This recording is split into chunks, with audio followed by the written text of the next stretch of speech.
vídeo, então hoje, ele se chama O Caso Dália. Atenção, as imagens contidas nessa matéria podem ser muito chocantes para pessoas sensíveis. Muitas pessoas não têm uma boa relação com seus pais e podem passar a vida toda sem saber a verdade sobre eles. Após a morte de seu pai, em 1991, o policial aposentado Steve Hodel tentou descobrir mais a respeito dele.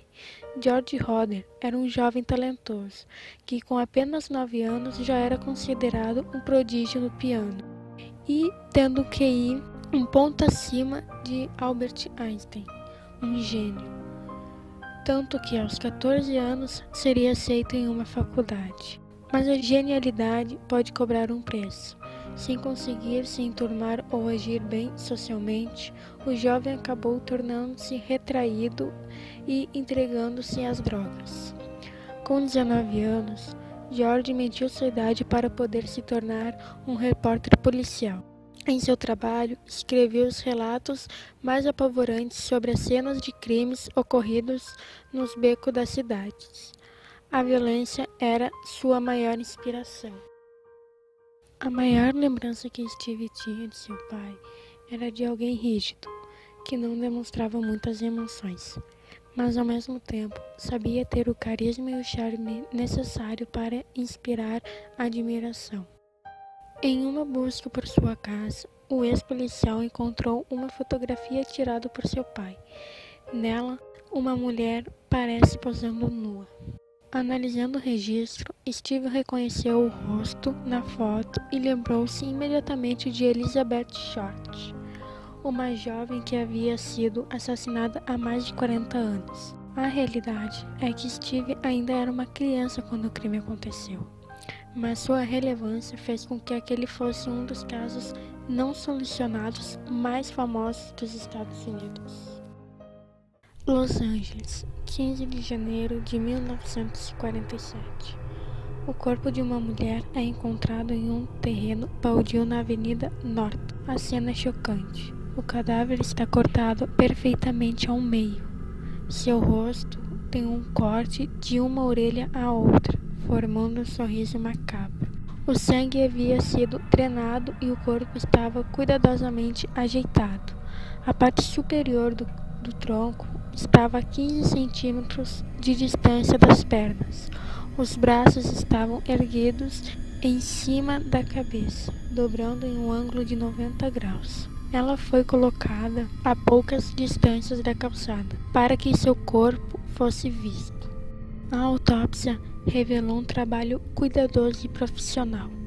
O corpo havia sido cortado com precisão cirúrgica, sem que nenhum órgão interno fosse afetado. Após encontrar as fotos de Elizabeth Short entre os pertences de seu pai, Steve resolveu estudar o caso. Para ele, a natureza da morte de Elizabeth Short revelava muito sobre o tipo de pessoa capaz de cometer um crime assim. Foi uma tortura terrível, que perdurou por 2 horas ou 3.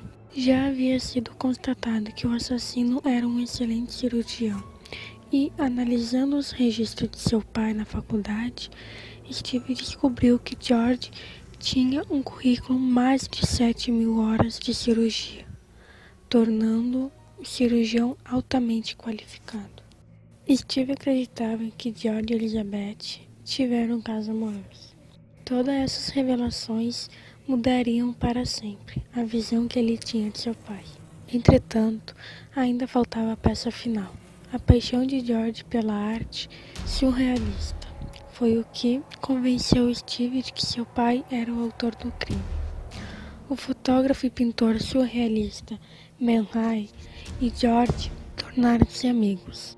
Ambos partilhavam um gosto pelo sexo não convencional e a dominação de mulheres. Sendo assim, Man Ray exerceu uma influência enorme em George, tornando-se uma espécie de mentor do médico. Analisando as fotos do crime, Steve ficou intrigado com a posição em que o corpo foi encontrado. O assassino queria dizer algo?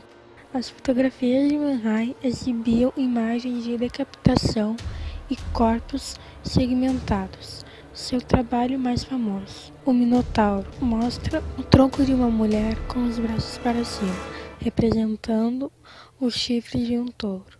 Na mitologia grega, um Minotauro era um ser meio homem, meio touro, que vivia em um labirinto de Creta e devorava jovens donzelas. Teria essa obra influenciado o crime?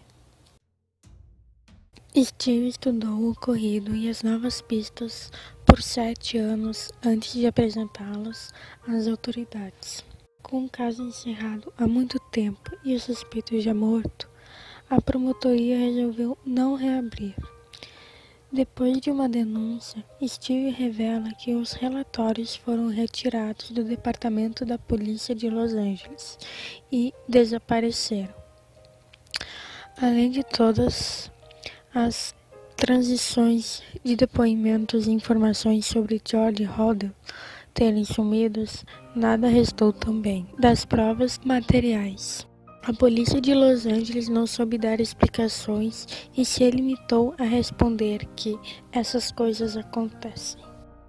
Mesmo após essa grande decepção, Steve não desistiu e teve acesso aos arquivos secretos da polícia. Em suas investigações, ele teve a chocante revelação que, há 50 anos, a polícia de Los Angeles havia chegado à mesma conclusão. George Hodel era o primeiro suspeito. Mas a realidade poderia ser ainda pior do que tudo que Steve já havia descoberto. Elizabeth poderia não ter sido a única vítima de seu pai.